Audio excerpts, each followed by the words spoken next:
DC Rebirth is one of the most beloved eras in the history of DC Comics. And today, to end DC Rebirth month here on the channel, we're talking about inarguably one of the most celebrated books from the Rebirth era, that being Super Sons.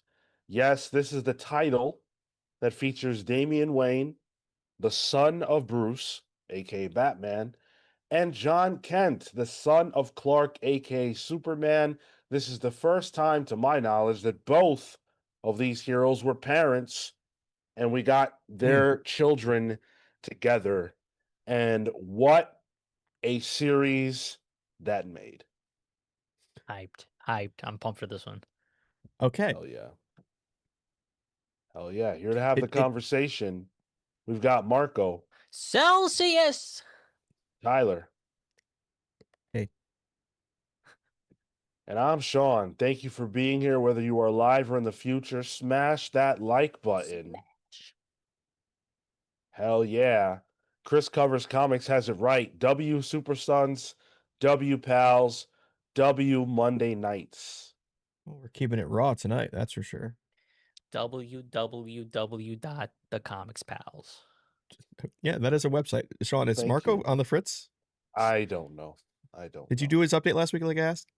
I think the trip that he had to take to deliver the fucking bread yesterday. Fried him. Too many Fried miles him, on that yeah. engine. Yeah. Tristan Maldonado says, "What's up, Comics Pals? This is the first time I'm here on the live book club. I read volume 1 of Super Sons back in 2022, and it's a really fun book. Glad you're covering this on the channel." Hell yeah. Well, that was your used guys' call. You know? Yes. Like, that's what the fun part about this thing. I Mhm. don't have to make decisions and I get to sit back and be like, all right, let things happen to me. But you guys pretty much wanted this by a landslide based on the other three options we had. It wasn't even close, Yeah. dude. You guys really wanted Super Sons, and when we announced Rebirth Month, this was the book that, just kept coming up over and over again. And, out the gate, and we got to talk about this, this was my first time reading Super Sons. Oh, nice. Yeah, it was my first time reading past the first arc. Like the Kid Yeah. Amazo stuff, I did read. I remember reading that vividly. But then as soon as you got past it, I'm like, oh, this is new to me. It's my first time overall. Yeah. Now, I really didn't have a ton of familiarity with John. I mean, when John was created, which was of course, at this same time, I didn't have a ton of faith that, Damien stuff was gonna work. That Superman being a father was the play. Of course, how wrong I was. But I didn't know. And I think there may have been trepidation on a lot of our parts at the time. But what we ended up getting from Peter Tomasi, from Jorge Jimenez, and others in this run is, for me, in my opinion, just unbelievable. Yeah. That out of reading all this, that was the standout for me. It was Jimenez art, and it kind of felt like almost like when you're seeing somebody is like finally like get their legs and start knowing who they are as an artist. Because I can see like the beginnings of what he's doing in like Batman currently, a little bit of the way the anime reactions are and all that stuff. And I really liked seeing that because I'm so into his art right now. I mean, we just read Superman, Spider-Man, which is the most recent art by him. And now we're going back to a time that was almost a decade ago at this point, 2017, which is a wild statement. Yeah. Yeah. And this came out between April of 2017 and July of 2018, 16 issues and an annual in all. So not a long run by any means. There was also the Super Sons Dynamite um and Blue Special. Falcon special, yeah. But yeah, before we go any further, I want to say thank you to the people who voted for Super Sons. This was voted for by our patrons Yep. over on patreon.com/the comics pals. Every single month, we tell you the theme of the month on the channel, and then you all go and do the rest of the work, getting the nominations in for free, and then eventually voting over on the Patreon page. We'll tell you later what the theme of the month of April will be. But for now, we're talking Super Sons. Now, Tyler brought up Jimenez and kind of seeing the DNA of him here, the early DNA. And I completely agree with that. This is probably the earliest Jimenez that I can think of. Um and Yeah. he doesn't feel I would say he doesn't feel fully formed, but it still feels like the Jimenez we love. Like when I opened this book, in the earliest pages, I was like, holy shit, who's on art? And then I scroll down, literally the earliest pages, the title page, and it said Jorge Jimenez with colorist by Alejandro Sanchez. And I was like, holy shit. That's still Yeah. his colors too, right? Yeah. Yeah. Interesting. Hmm. Because I didn't read it until this weekend, so I had knowledge of it previous to this because we've talked about it on the show. So I didn't get to have that not jump scare, but jump surprise that you did, Mm-hmm. Sean. But like the cover, like the one thing I know about Jimenez is that I really like his signature, and he always has it on the cover, and it always jumps out to me. So that first issue cover, I'm like, oh, Jimenez Yeah, cover, yeah. sick. Yeah. He's dynamic. He makes these guys feel energized. There's we've talked about it. He's so dynamic, but he he shows the power that, let's say Superboy has, but he still shows how like Slinky and how Slinky, yeah, Damien can be. It's a really good combination, real good fit. And honestly, throughout, one of the other shout outs for me was Allison Borges. Uh, did real stellar work overall.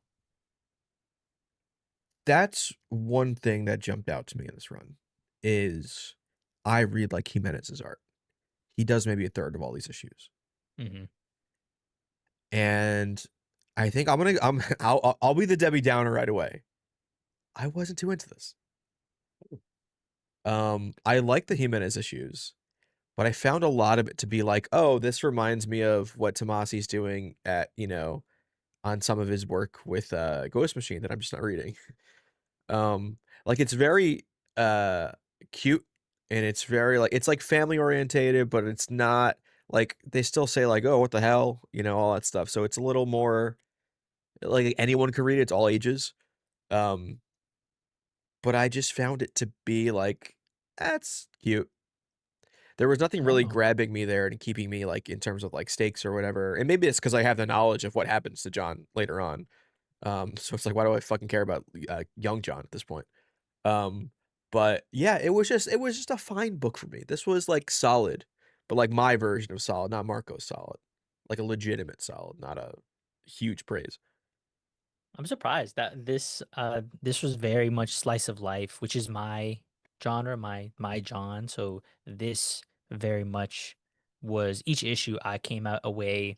If I wasn't laughing, I was ready for the next issue to see how things resolve or to see the shenanigans and the interactions.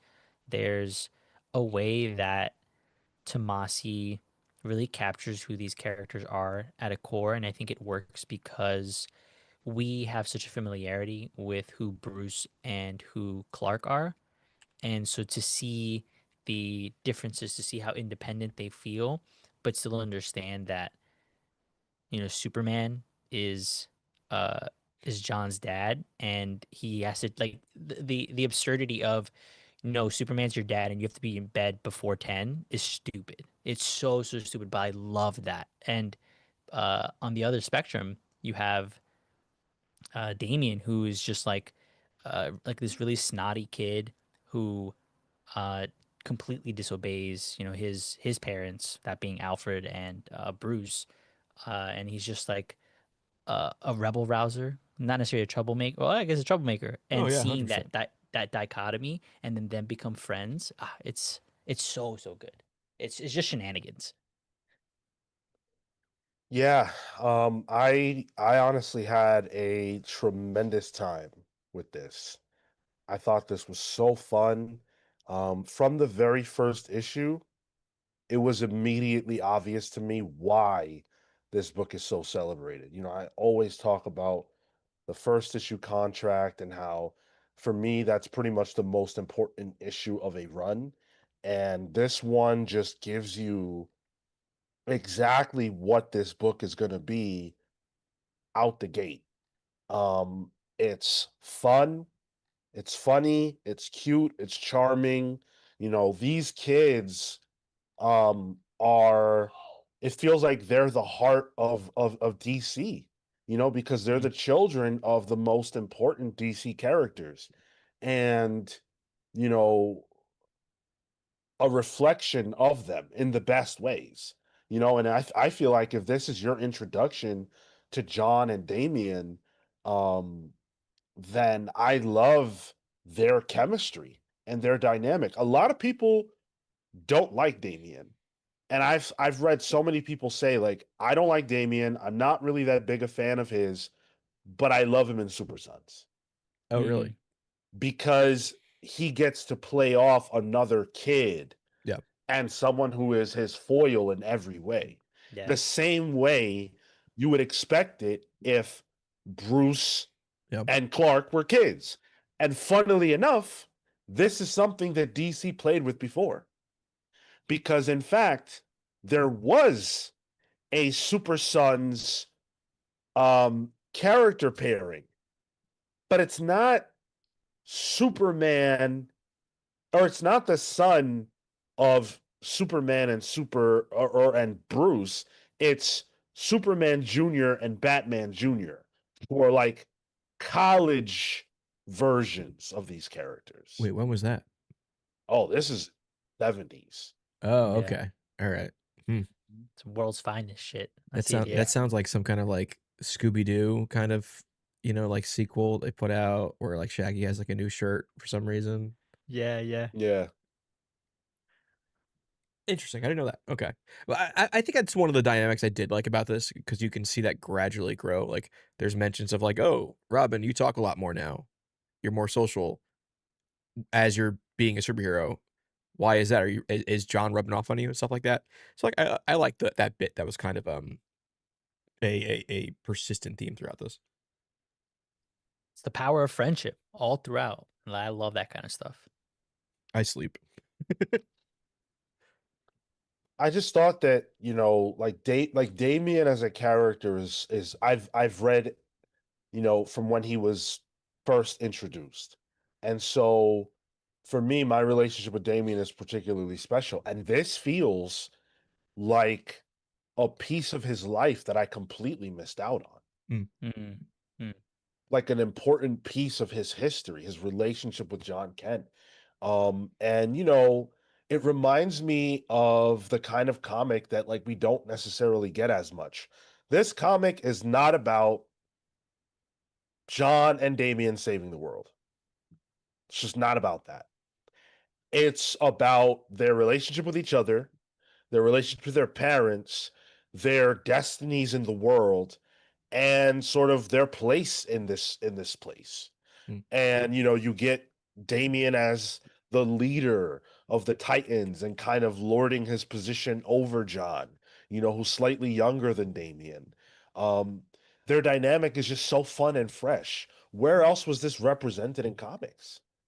Yeah, yeah.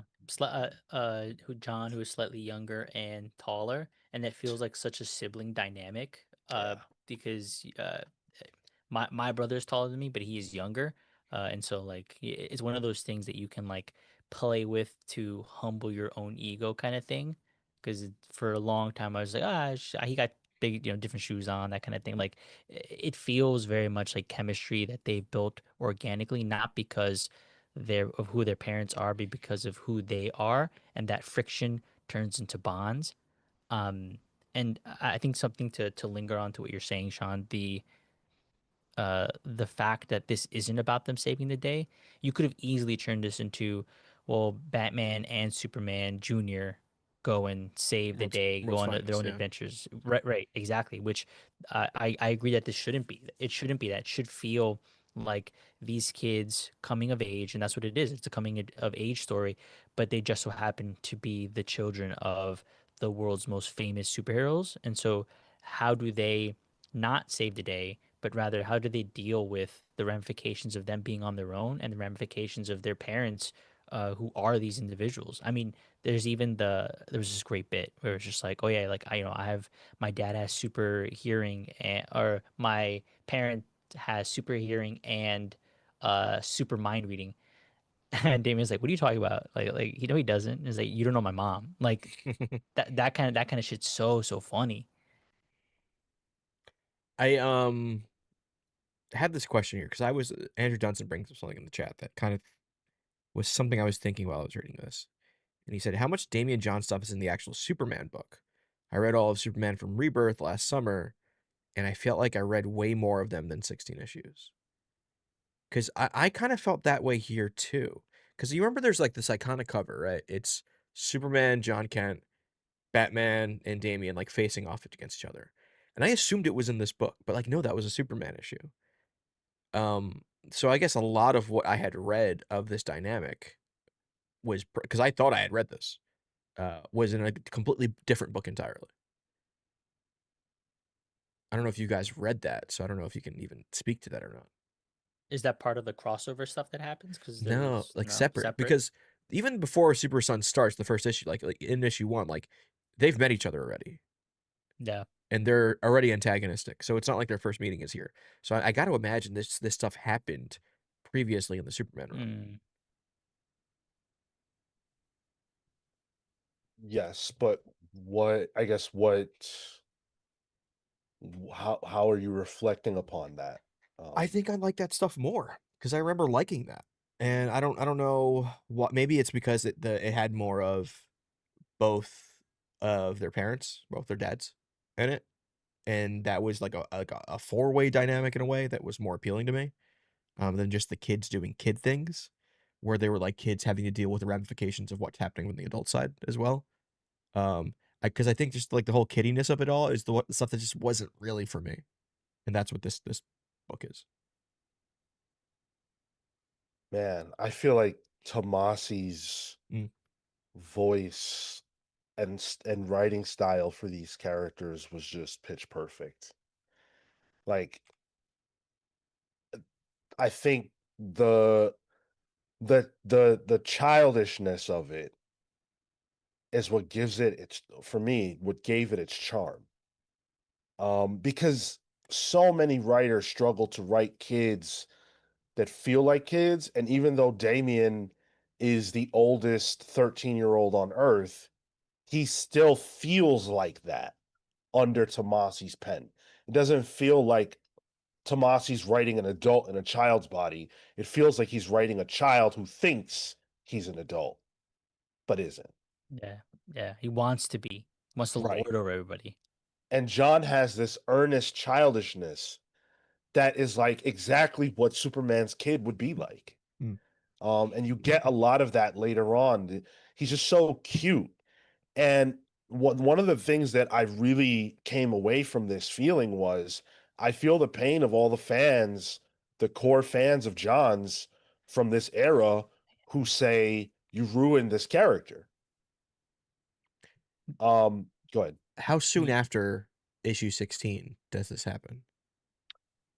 It's got So to be soon, right? yeah, I mean Bendis comes on to Superman in 2018. This ends in 2018. Mm. And then Yeah. I think it's pretty quickly, like maybe the following year, something It's like that. probably locked and loaded already at that point editorially. Yeah. Yeah.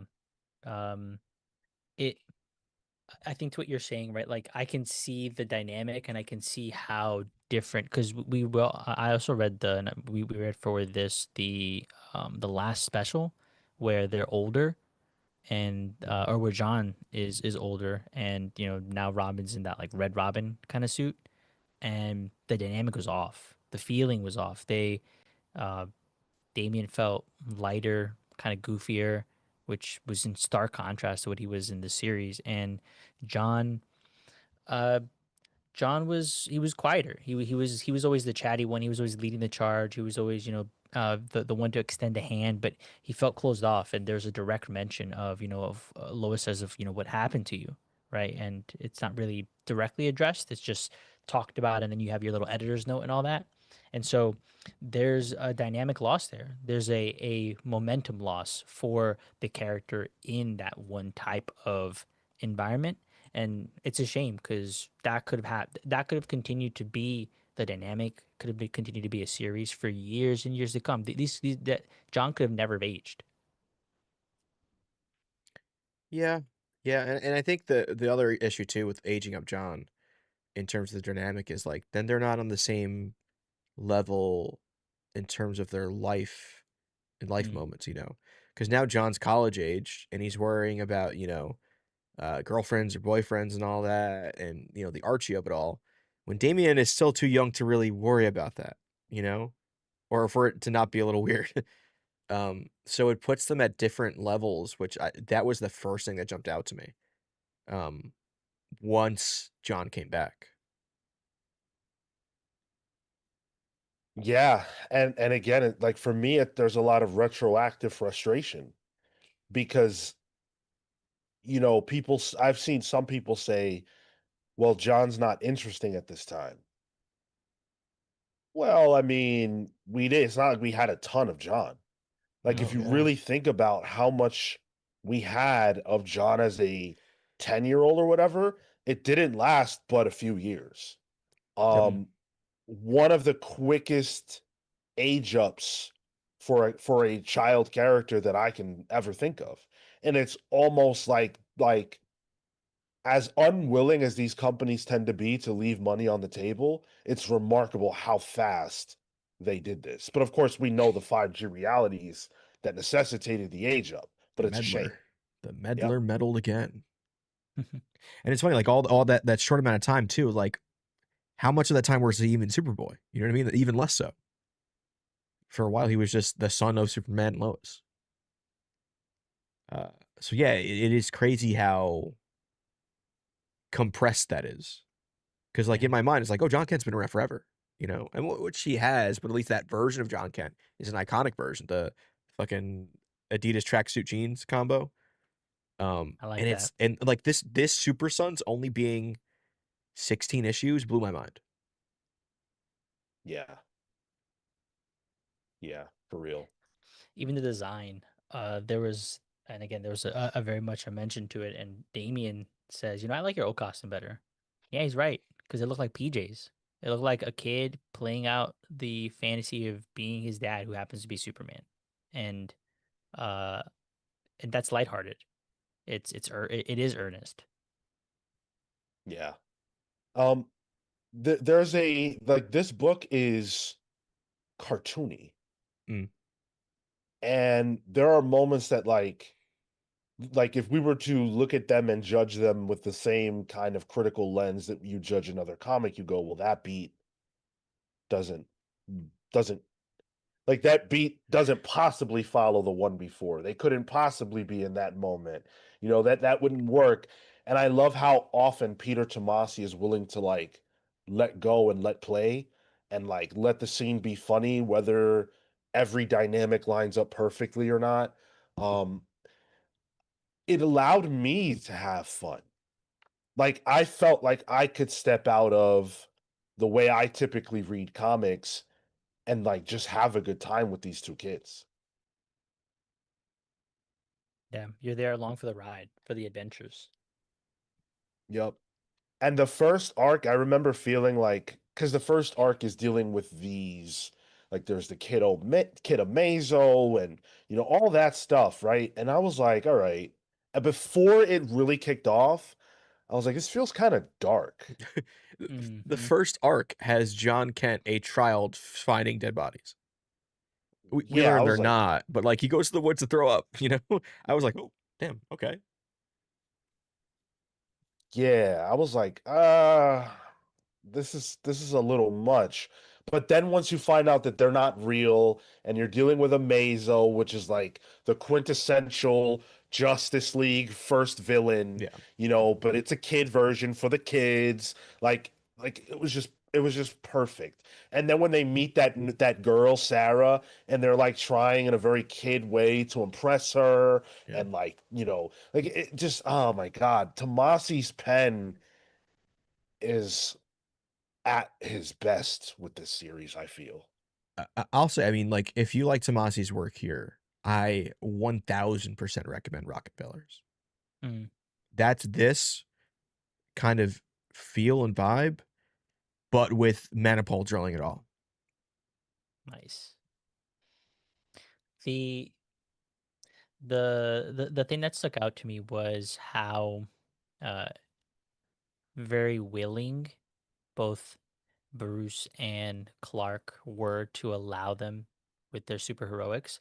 I expected, they get in trouble. They would issue 5, which is the one where they get grounded, is my favorite issue of this entire run. I absolutely I laughed so many times during that. But it took a turn where I thought it'd be, hey, you're not old enough. Hey, you're not supposed to be doing these kinds of things. And really, it was, we just need you to communicate with us, and we trust you because obviously you're super powered, or at the very least, you're Damien and you're capable. You're capable. So if you're gonna do it, you're gonna do it not necessarily our way, but you're gonna do it with these guidelines, with these parameters to help protect you and make us feel safe because we know we can't necessarily stop you as much as we would want. And not that they even do, because they see the value in them, as their children, first, and then as superheroes. And so giving them the space to be able to play in that sandbox, I thought was a great direction. The plot for all of this from Tomasi as well was just really, really well constructed. Yeah, the little bit with Superman, talking about when he was a kid and like mom and pa, not letting him use his powers or something. I liked how he was like, no, you need your Superboy era. Superman had his with the Legion and all that. And John, he recognizes that John needs that. And he even says it before he like says, "Oh, I'll talk to Lois about it later. We'll see if that fight goes well." Oh, But dude, I like that bit. I was like, okay, that's why I like Superman now. Introspective dad trying to be the best dad he can based on his own experiences. Tyler, could you actually pull that page up? That was the Did you give me that single. page? Yeah, that was the single punchline that I like cracked up. I laughed out loud because the the build up to all of this is, hey, we are giving you this room. We're gonna allow it. Superman goes off on his speech because he's this Boy Scout who's like really, really impactful about it. And then he finally puts his hand on both of them. He's like, I trust you guys. And then he walks away. We get a little cutaway of him talking to Batman. He's like, I just gotta talk to Lois. Superman, you're full of shit, bro. You're fucking full of shit. You gotta go talk to your girl. Get out of here. Oh, Have you seen I, Lois? Yes, he's got to talk to her. yeah, of course, yeah, of course, 100%. He would die. He's wearing the Uh, trunks, not the pants in that situation. exactly, exactly. And I love that because it reminds us that this is a family book. This is a family. These are a group of family, and this is how they take care of each other. And I think that's maybe why I like the John Kent stuff in Superman more, Interesting. because it is more of that family dynamic. They really Mm, kind of keep Batman and Superman away until they're needed, maybe for like a Deus Ex Machina, or that one where they kind of talk to him about the Fortress of Attitude, stuff like that. I think I liked it more when it was more of a family, for like a family all together dynamic. mm, I feel like they're in the book quite a bit. That was something that I think it works the way they're used, but I remember thinking like, I'm surprised by how much Batman and Superman are here. yeah. Um, And when I think about the relationship that DC built between Batman and Superman around this time, because this is also when you have the date night issue from Oh, Tom true. King's Yeah. Batman. Like these characters are very integrated into each other's lives at this time. So seeing that it goes so deep that now these two are parents, it really reflects the natural growth that happens between friends in a life. You know, this is sort of their 30s for Batman and Superman. This is when they now are parents. They have, well, Bruce doesn't have a wife, but you know, Superman does, and Smart. their kids are on play dates together, you know, and they have to figure that out. They have to figure out parenthood as their kids are figuring out childhood because these aren't, you know, average kids. Mhm. These are superpowered kids. So, like, what does it mean to be John Kent in school when your friends are getting bullied and you could actually, like, tear it up? You could do whatever you want. Yeah. That little twerp that threw the snowball with the rock in it, Oh, Douchebag. fuck that kid yeah. Yeah. specifically. And it's about them maintaining that control. It's why It's like, yeah. Bruce puts Damien into school because he's a little shit, you know, snot-nosed brat. Yep. What did you guys think of the Teen Titans issues? Adorable. Yeah. Really? Okay, I didn't like those. Mm. I'm not sure. I never read the Teen Titans run, where Damien's the leader of it. So that's Rebirth Teen Titans. I never read it. But the idea that he's leading a team of Starfire, Cyborg, and Beast Boy, or leading it, they're kind of just letting him think he's leading it, it feels like. Maybe that's the dynamic of the actual book. I didn't care much for that. And then like the whole time the other Titans are like, yeah, John's sick. He can come whenever. And then he never does, and that becomes like a pain point later, even though they were cool with it. I don't know. I didn't like the kind of, it didn't feel forced, but like it felt like Rebirth synergy that needed to happen for a crossover. I think it worked. I did feel a little weird with one because Damien is so like physically short, especially standing next to like Aqualad and Starfire. There was a bit of just like, oh yeah, this like he is young, and I think that's what it was meant to make you feel, is that this kid feels like a kid. Yes, he's 13, but 13 is the cusp of being a teenager, where these other guys are like 16, 17, maybe No, older. these other guys are Titans. That's also what bothered me. Well, true. Yeah, yeah. Um, and so seeing that, it feels like he's out of place until he has his friend kind of tag along, and then they're like, "Hey, why are you throwing, Clark's kid out of here? He's actually pretty cool." And really, it's just the friction between, again, the friction between Damien and John, not necessarily the friction between the team dynamic. Yeah, I definitely felt that the dynamic with the Titans was warped around the fact that this story took place in Super Sons, in the sense that like it doesn't feel one to one with what you would expect an interaction with the Titans to be. But I like that because this is the Super Sons book. And so of course everything is going to be warped around those two.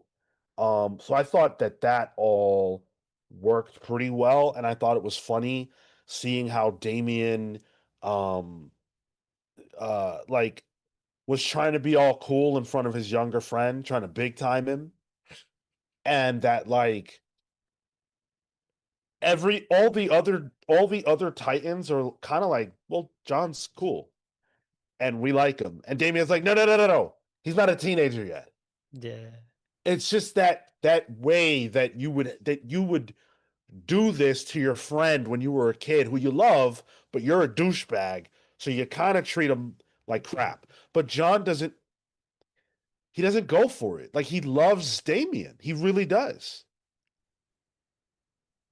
It takes him a second. It takes him a second to like admit it, and that's always, that point of tension. It's always in these kind of dynamics where it falls into almost a trope where, over time he'll finally be able to say he loves you. He finally, his shell breaks cracks a little bit, and he gets to show a bit more of him, and that's very much what the dynamic between Clark and Bruce is. It's a microcosm. It's a microcosm of everything that they are, and over time, John's incessance just kind of gets him to a point where it's like, all right, yeah, like we're hanging out. He goes from don't follow me to I need your help to I'm training you to yeah, we're on patrol together to we're friends. It was so fun to sort of watch their dynamic evolve because they're very antagonistic toward each other at front, and really it's driven by Damien. Hmm. And this is how Damien is often used in comics he appears in, where he does shake shit up. He is kind of, his earliest comics feature him antagonizing the shit out of Tim Drake. That's true. True. Yeah. So he's always presented this way, but everybody else I feel like gives him so much more of the kind of like negative feedback that he's looking for. And that happens here. But for the most part, John is just kind of this very earnest kid who loves his friend. And no comic that I can recall has made me feel more connected to like the childlike aspect of the kids in the book since I don't know, I'd have to go back to like Runaways or Hmm. um New X-Men by Yost and Kyle. Oh, you do like that run. I love that run. Yeah. But yeah, like there is the Lex of it all, which we didn't even really address. Lex is kind of go ahead. That's Superman, Sean. Oh yeah, that's right. Just wanted to correct you because yeah. Fair point. Fair call out. He doesn't really like play too big of a role in the series, but he is there for them in the very first arc. And I thought it was fun that, the greatest enemy of John's son is the first supporting character really in the book. He's the babysitter, really. Yeah. Like Yeah. he plays the babysitter role. Um, and also like opening that up and I seeing Lex in the Superman armor, I was like, oh shit, now I know where I am in terms of the era of DC. This makes sense. But like that whole bit where and that's the arc I like. I like the intro arc a lot. Or that was that was the intro. Yeah. The Yeah. intro, yeah. Where he like snips the wire thinking that Superboy can fly and he's like, oh no, he's gonna fall. Which then lets Oh. Damien kind of run away. I like that kind of like cat and mouse bit. It was very Tom and Jerry. Yeah. Yeah, just a really fun dynamic. And Lex is a character that I often feel like I want to see used in a specific way. But Peter Tomasi was able to toe the line between like the megalomaniac douche Lex and the Lex who knows he's dealing with children right now. Yeah. Mm-hmm. And he also knows He's, whose kid it is, right? Like, yeah. yeah, Oh yeah, true. he kind of lets him go at the end. Yeah. It's like where they got off to. And I just like I really, really want to praise Peter Tomasi right now because I don't actually see this happening anywhere else. It's so rare for writers to be able to not only write the kid characters well, but bring adults into their orbit and make it feel like yes, the adult is coming into this story, but they're not like changing the dynamic of the book. Lex Mhm. feels like he belongs here, and he's not so far away from the Lex that we're used to, but it is the Lex in this book. Yeah, yeah, and not necessarily that he's even the foil. He does just kind of come in to help clean up because a lot of what this is them making a mess. Them doing their best, making a mess of it, and some adult kind of coming in to help pick up those pieces. So be it Lex, be it Alfred, be it Lois, be it Superman, be it Bruce, like all these people are coming in to support them ultimately. Be it Cyborg at one point, Mhm. because they're still kids. They can't yet finish the job in the same way that the heroes can. They're still learning, and I think Tomasi does a good job of doing that across almost every arc. It's hard not to read this and almost like more than any other Rebirth book that I read by a mile, feel nostalgic because this book also has Alfred, who, Yeah. hasn't been alive for nearly a decade now and is, obviously Bruce is the biological father of Damien, but the sort of spiritual father of Damien is Alfred. I mean, Bruce is Mom, little. bro. Bruce is going out for milk every night, you know? Yeah. So during the day, like Alfred is his other dad. There's even that moment where they went out at night. They went on patrol at night. And then they go back home and it's in the morning. Classic, kid trope movie trope. And it's not Clark Mm-hmm. or Bruce, it's Lois and Alfred. Yep. Which thought was great. I was like, oh, yep, Alfred would be the guy to do that. Alfred would be the mom in the dynamic. Sure, yeah, like the other parental figure, yeah. Right. Yeah. And uh it's funny because I feel like he commands the same way that Lois commands more authority over both of the respective kids than even Bruce or Clark, because there's the scene where and again this is in issue 5 where they're John goes over to see Damien. They start to fight. And the moment that they do off panel, you see a bubble come in. It's like, Damien, what's going on? They scatter like fucking roaches to hide under the T Rex. And again, I can't believe I'm saying this, but please step out of the T Rex's butt. Oh my God. So stupid, dude. I laughed so hard. And Why is there a hole in there? What's going on there? yeah, yeah. And he was like, oh yeah, he's like, I sometimes I go in the hatch and I do my homework. I'm like, what a fucking loser this kid is. Like Ace he acts all Ventura. tough.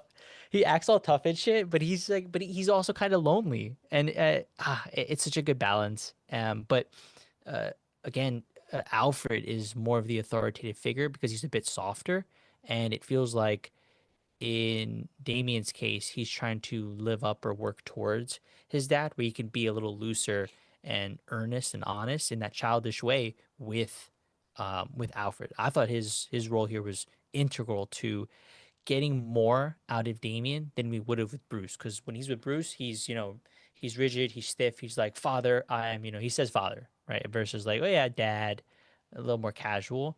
And that, I think that dynamic helps also guide the book and remind you that they're just kids. They're just kids. Yeah, it's just so much fun. And when we get into that second arc that introduces the Titans into the equation, um Damien, he lords over his position with John, but the other Titans don't see Damien the way that John does. They're kind of like tolerant of him, and they Mm-hmm. think he's a little weird. They're used to these are not the Damien is the new Titan. They're not. They're used to Nightwing. They're used to Dick Grayson. Yeah. And Dick is extremely capable, whip smart, on their level, everything else. Damien's a little shit. And they're kind of like Starfire even is like, dude, that was a little weird how you wouldn't bring your friend along. Yeah, called out. Yeah, just being an ass. Exactly. Yeah. And then he tries to give them some order about like, oh, Titans maneuver, whatever. And they're like, dude, you got to tell us what that is. We don't even know. You're just making shit up along like he's there for being along for the ride, and he thinks he's leading the team. So they're balancing again they're balancing his personality with participating because obviously he's capable. He's capable. He's good at what he does, but they have to not deal with him necessarily. They have to manage him. Yeah, it's like when you're a kid and you try to fit in your dad's shoes. Mm. He feels like the ROTC kid. Like, buddy, you're not in the army. Like, stop. Yeah. Oh yeah. So Chill. I'd say relax, relax. You're Or not, you're you're not an like Navy SEAL, buddy, all right? you're like hanging out with the older cousins, and they're just like, "Yo, stop, relax, it's fine, it's no big deal." Yeah, Hayden. He's trying to seem cool. He's like, I'm here with the cool kids. I'm in the cool kids club. I mean, the cool kids table for lunch. Say, but bro, you're still eating lunch. What are you doing? Yeah, finish that apple juice. That's right. Yeah, and I will. Yeah, it's very charming. It's very charming. Pat Zay says this made me fall in love with Damien. Yeah. I mean, I already love Damien just from like the outset of his creation, but I feel like if you didn't, it's tough to come away from this, not loving the character. Like when he becomes an old man, but he's still the same height. Yeah, yeah, that's right. Benjamin buttoned his ass. Which was the? Did you notice? Did you recognize the that guy, the time guy that gave him that? He was in Absolute Power. Was he? The Time Commander? Yeah, he was the one that like had the special time powers that like Amanda Waller was trying to like. Ah. Which like, how did he get there if he's mad at Clay? I don't know. Right, right. Yeah. I don't know. I thought his Don't design have was an cool. answer. That's all. Yeah. I really love the way those issues were drawn by Jimenez too. Like again, it's still not the Jimenez that we know, but like Mm. man, the Titans look fantastic throughout those issues. I love the coloring here by Sanchez. There's such a vibrancy and an energy, the way the panels are laid out, the way the colors pop. Like it feels perfect for the vibe of this book, the silly, the whimsical, and everything else, but it's still that like Jimenez attention to detail and like figures that are perfect. I just love his art, man. He's not quite at the place where he is now, where he's becoming a bit more minimal in like Yes. the like attention. The action is still there and it's not overblown. It's still well balanced, but like the newest addition that I've seen comparing to this is how cartoony current Batman is. He leans into a bit more of that, and the way he draws attention to things with those little like attention lines, like he's guiding your eyes in different ways with different energy, and he's being a little more, I think, economical about it. Dude, there's a freaking panel. It's in issue 7 after they like defeat the whatever. Um and Starfire grabs John's cheek, and the way his face changes in that panel is so fucking cute. And then on that same page, when his eyes are really big and blue and it looks like he's about to cry, like the way that Jimenez is able to convey all these different emotions, like really using the face to Yeah. bring the emotionality to the page. I don't think a lot of artists have both. I think there are Mm. a lot of artists who do the action stuff and the layout's really great, but their figure work and their emotionality isn't as strong. And then you get the opposite. But this is why I say I think Jimenez is the best artist in comics right now. Look at him being able to do both. Because it's Hmm. cartooning is what it is. I Yeah. think of my favorite artists in comics, they're cartoonists first and foremost. I think of like the Chris Somneys, I think of the Darwin Cooks, where they Yes. do all of that. And in a way, Jimenez is an offshoot of something similar to that. It's probably a little more tinged with a manga style, but it definitely has that cartoony feel to it. I remember when it was Finch, when we had Finch on the show, he talked about how like people, like, he could draw, like, you've seen David Finch's art, he can draw like nobody else can, but he always said he wasn't too confident in was his facial expressions, right? Yeah. So even like the artists like know they have strengths and weaknesses and need to like work around that.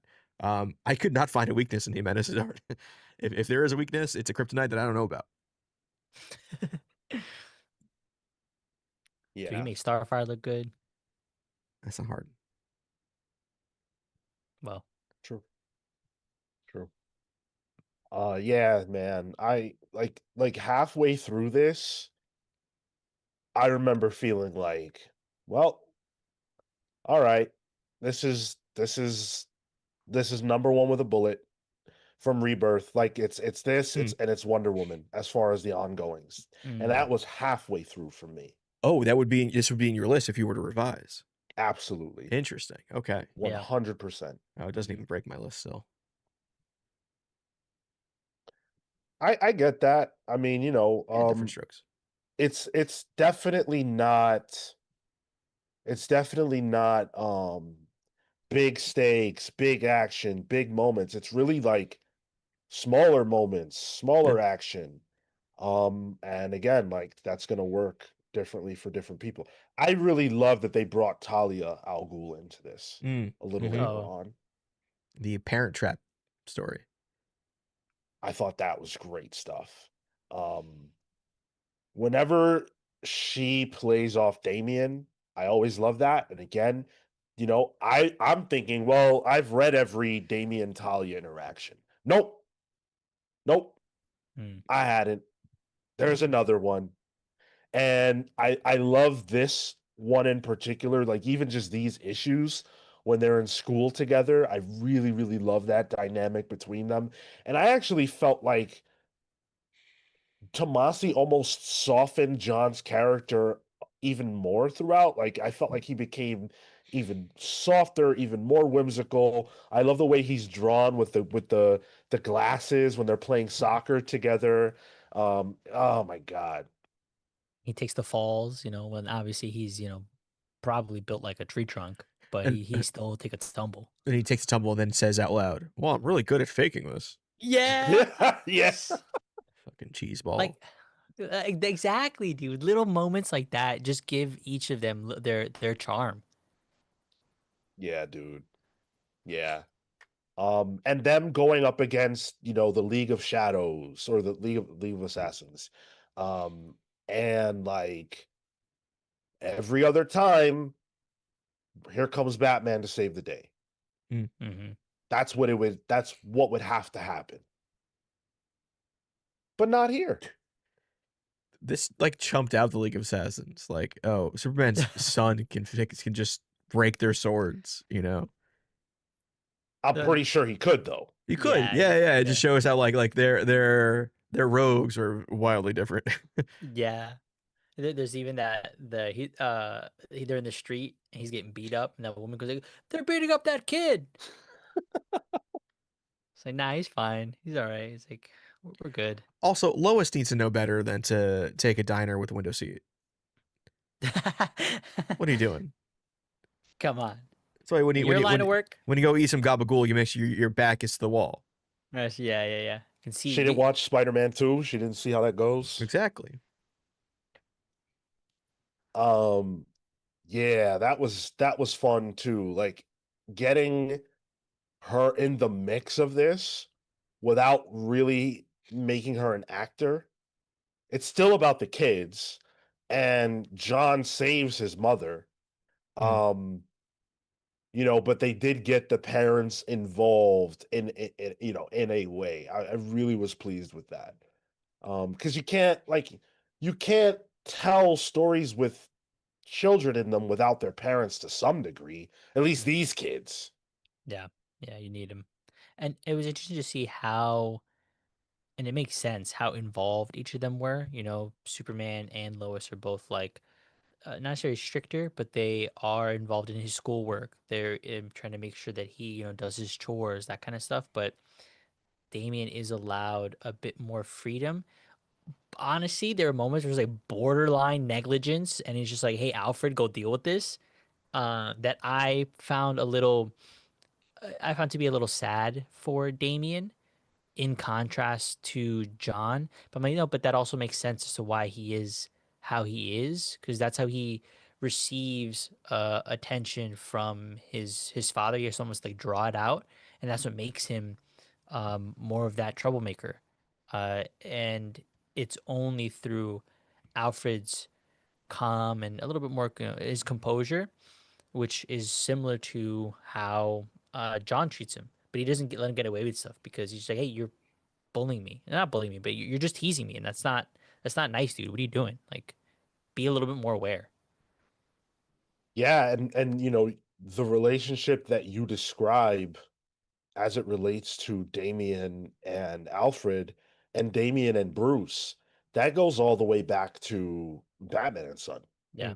You know, of Damien trying to do anything he can, be as theatrical, be as arrogant, you know, be whatever he needs to be to impress his father. And he has this warped sense of what would impress his father Mm-hmm. because of, you know, the environment he grew up around. And I'm glad that that remained an aspect of Damien's character well after, like, he's been so far removed from his time with League of Assassins, but he still has those elements to him. Yeah. They still pop up. It's funny though, because they did overplay, maybe one time too many, the idea that Bruce and Clark had a Justice League meeting and Lois had to be away on assignment on the weekend, leaving Yeah. the kids, you know, to their own devices. Yeah.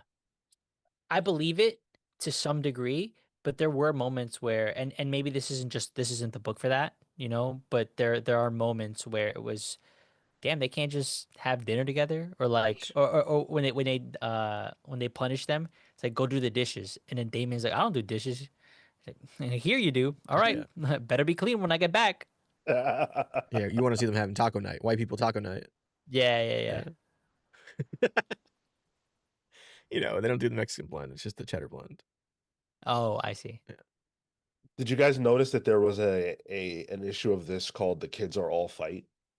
Oh, really? Was there? They're really having fun Yeah. with the names of the issues. There was a Battle Planet of the Capes, which was the Yes. literal Planet of the Apes font. Mm-hmm. Mhm. DC has these names that they're always trying to get off. I remember when I interviewed Jeremy Adams about the Kids Are All Fight special, and I'm pretty sure he said this. Yeah, he said this in the interview. He was kind of like, I didn't love the name. They really wanted to go for it, and I was just like, okay. Um, so we know that DC still they can't resist. They have those quarterly books where it's like, just what was it? California Dreamin'? Yeah. What was it? Yeah, yeah. The A Lex in the Cal City. California Dreamin'? That's what it was. Right. Yeah, like they like a Yep. fucking punny name that is like, all right, come on. Yeah, they're all about it. Um, So there's some people. also, yeah. I was gonna say there's some people in the chat saying, you know, this is Bendis' fault for aging John Kent up in that. I would recommend checking out the DC Rebirth deep dive to open up your mind on what actually happened there. Mm. Uh, yeah. I mean, that is the unfortunate end of this story, right? Like this does not Super Sons doesn't come to as a series. It doesn't come to what feels like a natural conclusion. No. There's not necessarily, I mean, not that there was a story to resolve, but there's not a bigger point or anything like that. And from my understanding, the sales were certainly not a problem. Mm. Yeah. This book ended because there was something that DC needed to do, and by DC I mean Dan Didio, that superseded what Yeah. was happening in the series. Yeah. Now, I've heard Peter Tomasi talk about what it's been like to be the writer of this run. And he's talked about how, you know, every convention he's done since Super Sons, it's, hey, thank you for doing Super Sons. Thank you for Super Sons. You know, my kid loves Super Sons. You know, I was a dad, you know, reading Super Sons. Like all this love for this book.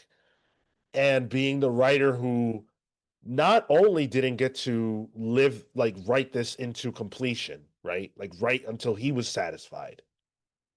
Not only were you removed and not allowed to tell the destiny of these characters anymore, but they took what you did, aged up John Kent, and essentially not undid because it's still there. It's not like it's not canon, but like they moved so far away so fast Mm. from what he had done. And it hurts. Yeah, I just looked at the publication dates. So the last issue of Super Sons was May 2018, and then the issue where we see a glimpse of John return was December 2018. So they had to get him off the board Literally. to literally to allow for this to happen within 6 issues, because the Bendis Superman run started in July, so about a month gap. And unfortunately around this time, due to the meddling, you see a lot of that. And it was a time when DC fans were sitting in the Marvel position, the position that Marvel fans are in now, and sort of going, no matter what we like, it won't stay because the company's doing what it wants. Hmm. And that can be okay if there's like a greater point attached. But in this instance, while there was a greater point attached, it didn't end up being better than what we were already getting. Yeah. Yeah. It ended up undoing the progress made here.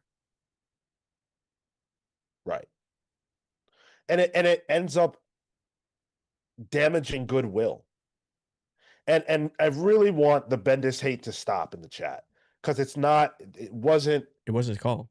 it wasn't like I can't tell you for a fact that Bendis did not want to do this and was forced. I can't say that. What I can say is that I know for a fact that Dan Didio had plans for John Kent that required him to be aged up. And what a surprise that one of the things that Bendis had to do or did in his book was age the character up within the time frame that we just discussed. Very tight timeline. Yeah. The puzzle So, pieces are piecing together. right. So in my head, I can't blame Bendis. I feel like I know who to blame. But I can't tell you for a fact that this was just Dan. But also Dan has had a history of meddling in stories like this. He meddled like crazy during this time frame. Even before this too. Think about like all the times he wanted to kill Dick Grayson. Like that is kind of part and parcel of what he does, or what he did at DC. Yeah. Tevye says, I thought Bendis wanted John Kent for Legion. It's entirely possible that that things lined up that worked for both of them. An example of this in the negative is when Tom King wanted to do Alfred's death as a fake out, a scarecrow fear gas fake out for Damian, not for Bruce, for Damian. And then Dan was like, "Oh, that's perfect. Yeah, Alfred's dead, and that's going to be 5G lead in for the mental state of Batman." Yeah. Mm-hmm. So Tom did something that was a specific agenda for his book that had nothing to do with 5G. And then Dan took it and said, no, now that's 5G lead in. Yeah. So Bendis hasn't talked about this to my knowledge, but if you wanted to, you could apply a similar thought process to how we arrived at an aged up and tortured John Kent. If you want more, I'm gonna plug in I just put in the chat the playlist to the DC Rebirth deep dive for more information. Goes through all of this and who the true meddler was. I also like this comment from Childish Brandino, whose icon is Will Smith slapping Nightwing's ass, just for context. And it says, Dan Didio ruined my life. Put that on a shirt. But as a Nightwing fan, yeah, that might be actually true. Yeah. Radagast calls out something that I thought was awesome earlier. Damian and John jumping in a lightning bolt in the background, a la Dark Knight Returns. That was a really cool homage. What do you think's been referenced more in comics? The Dark Knight lightning bolt or the Akira slide? Oh, the Akira slide. Just because I think it permeates beyond media more. The medium more. Well, if we're talking about it being homaged in comics, Yeah, I in would comics, say Oh, the in Dark comics? Knight lightning bolt. Yeah, that for sure. It's like that question: is there more doors or wheels in the world? Tevye Smoka says, why couldn't Bendis just say no to those terrible plans? I don't know, Tevye, where you work, if you work, but I know that when you have a boss, you tend to do what they tell you to do. Yeah, yeah. And, you know, creators, they have some pull, they have some ability, but Dan Didio is your boss. Like he's co-publisher. It's not exactly easy to say no. You Yeah. make it work. There was only one other person above him, right? Well, yeah, he was directly reporting to Diane Nelson Mm. and Bob Harris, who was the editor in chief at the time.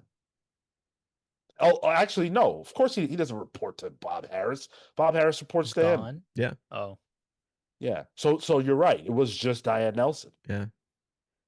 Who was overseeing a lot of DC, not just the comics at that point. So like in terms of the comics, like you couldn't go above Dan Didio, really. yeah.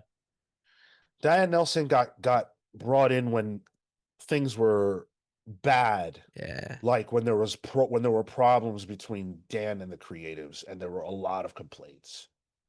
But she wasn't as concerned with the comics side of things. It was all an effort to, get to an end point. And I still see it here, even if those orders don't make sense, yeah, because that's your job. You're meant to tell a narrative so that it complies with the vision of the company.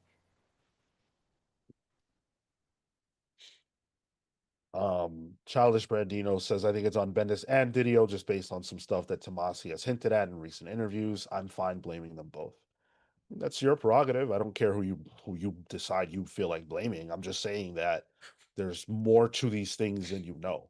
And that's the reason why we do stuff like the deep dives, because you guys are sitting in there shitting on Bendis. And my question is, do you know what you're talking about? Like Patrick Zahir says, I feel bad for Dan Didio. Because if I see him, it's up. Andrew Dunstan, yeah, I wish this imaginary world where writers had utter control existed. Yeah, exactly. Like we've all been, most of us here have probably been reading comics for a while and we Yeah. know how it goes. But something happens in a book that you don't like and you just pull the guns out for the writer. Like, damn, bro. There was tyranny at DC at this time, and you're pulling guns out for the writer? Part 3 of the DC Rebirth deep dive, Civil War. There's a war going on. Jesus Christ. They came to Grant Morrison and said, yeah, you're going to write an evil Superman. That's what you're going to have to do. Joshua Williamson was ready to leave DC Comics rather than write 5G. Yeah. Scott Snyder left DC Comics over meddling. Tom King got his editor fired. Tom King got taken off Batman, didn't get his wedding, did like he got annihilated. Should have had Tom King write my life.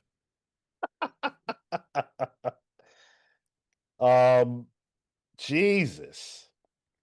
Mr. Funiverse, didn't we just get through a part in the deep dive when the creative had full control and it didn't work out?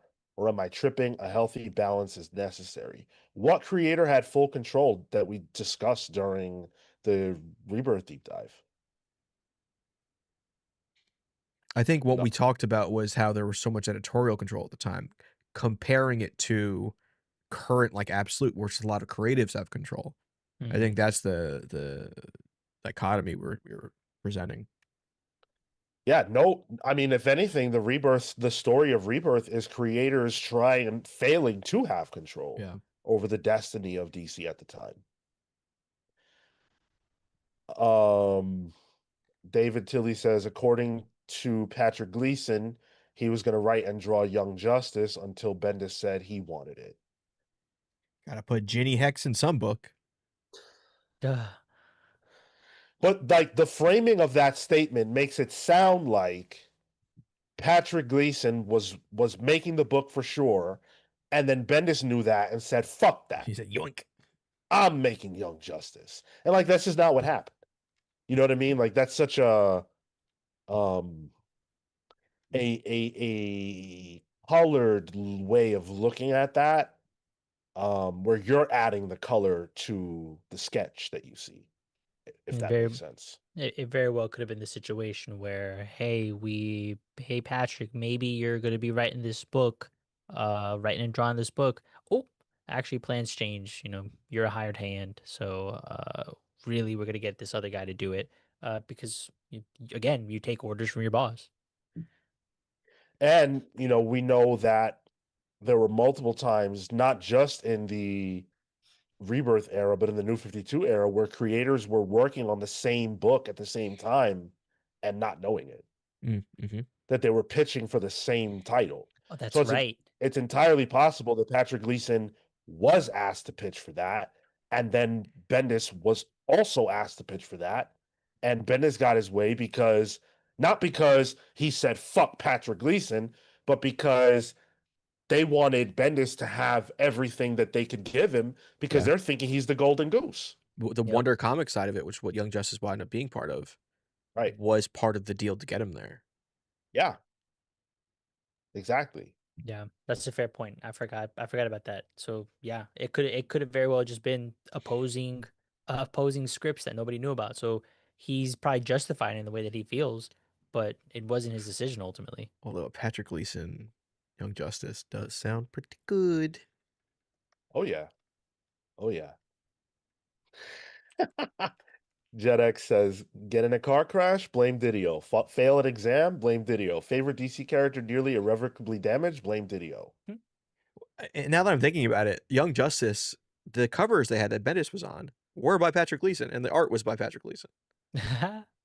So Gleason wound up being on Young Justice anyway, just not writing it because he was writing books at the time. Sure. I think we've probably said it all that we have to say about Super Sons. Oh yeah.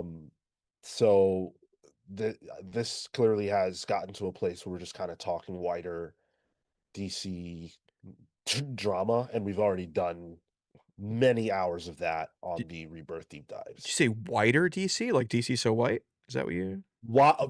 Oh, got Why? it. Got Yes. it. Got it. Okay. Wider. Yes. Who's your favorite Super Son? Oh, that's right. 55% of you say John. Wow, so close. 45% of you said Damien. I think in this book, I was swept away by John. Like I didn't experience John at this age. So this was like all new to me. And I really, really, really loved it.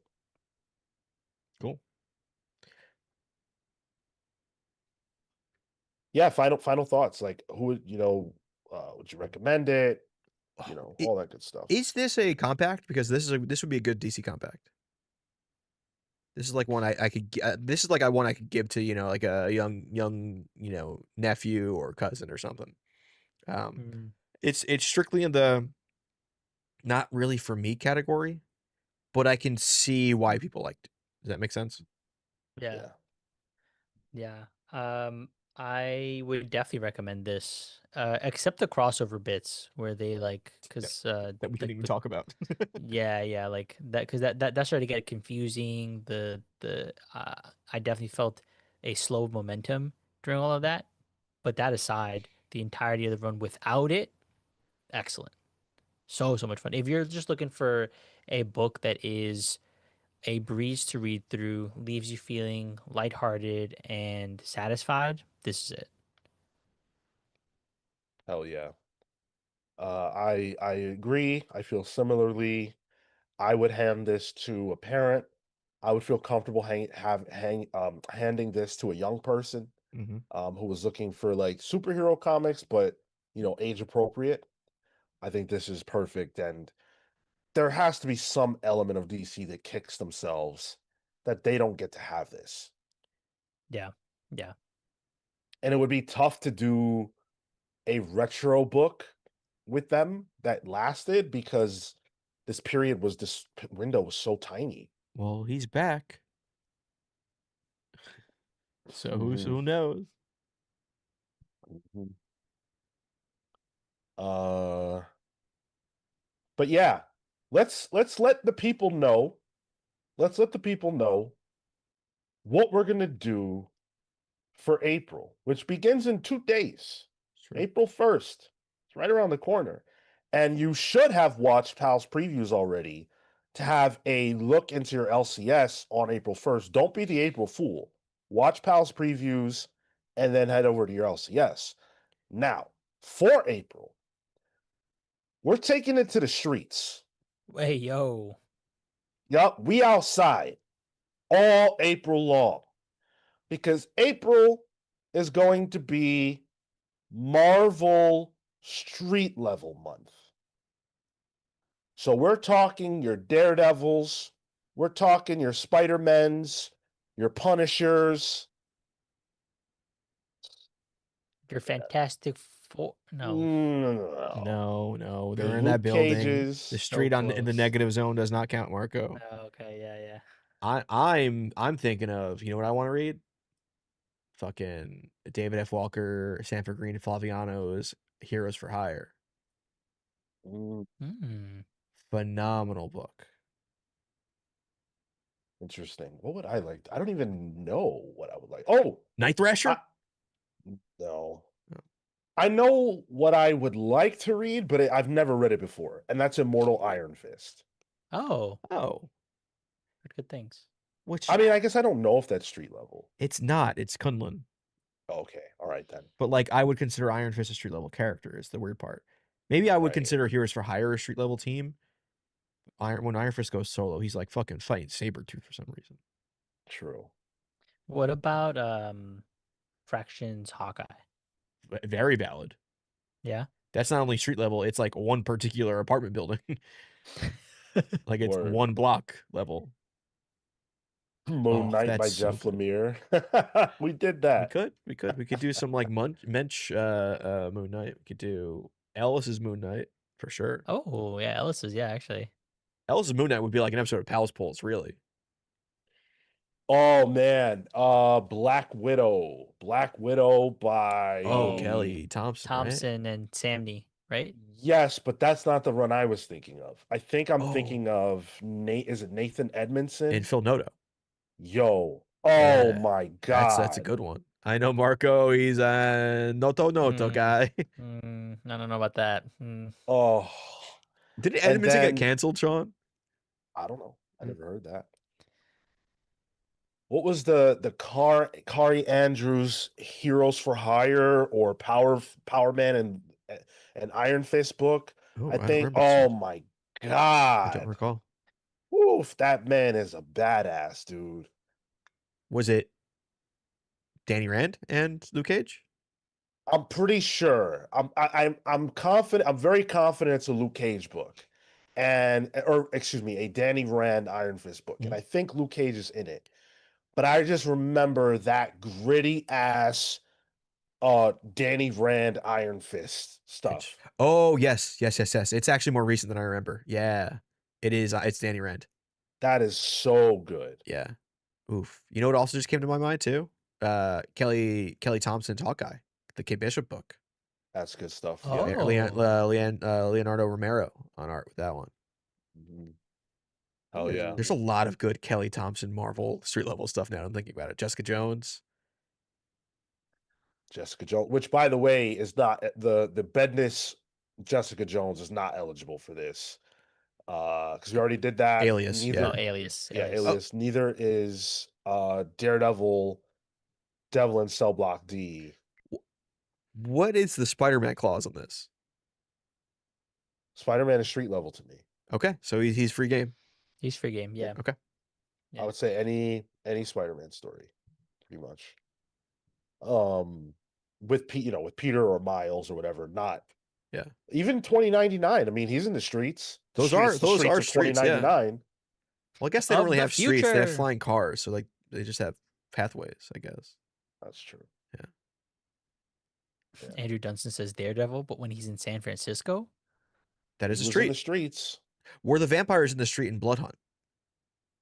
They were in the streets, The unfortunately. streets are running red. Is Is Cap? Cap street level? My gut says no. Yeah, he feels He's more globetrotting. It's not really a right. street. He's everywhere. I'm thinking He's of on somebody. everyone's street. When I say when street level comes up, it's specifically like a particular city that they patrol in. That's what I think of when I think street level. Yes, it's usually New York City, but you can mention, Daredevil is in San Fran, stuff like that. Like West Coast Avengers with Kelly Thompson too. Another like I think it was San Francisco as well. All street level stuff. I'm torn because when I think about street level, I think about who do you fight and where do you fight them.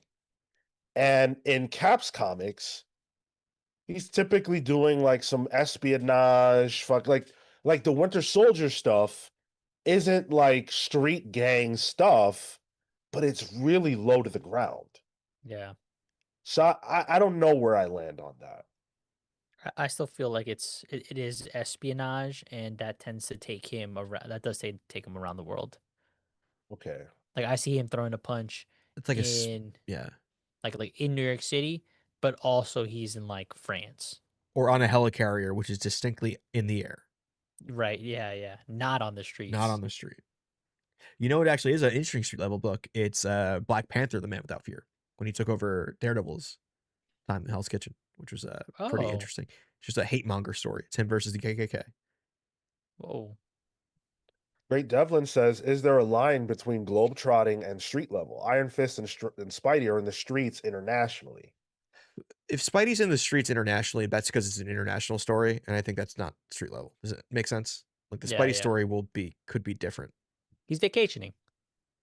Even then, he doesn't really do that often. Yeah, Entertain Me's got the right idea. Spider-Man, Daredevil, Moon Knight, Luke Cage, Cloak and Dagger, Spider-Woman, Falcon. Yeah. You guys will get the opportunity to nominate your favorite street level titles when we get the nomination threads up. These will be free. Anybody can nominate a book. All you have to do is hit the nomination thread on our YouTube channel under the post tab, patreon.com/thecomicspals for absolutely free, or on our Discord server, which you should be on anyway. What are you Yeah, not for what are real. you What are you doing doing? not on our Discord? So yeah, get those noms in when we ask for them.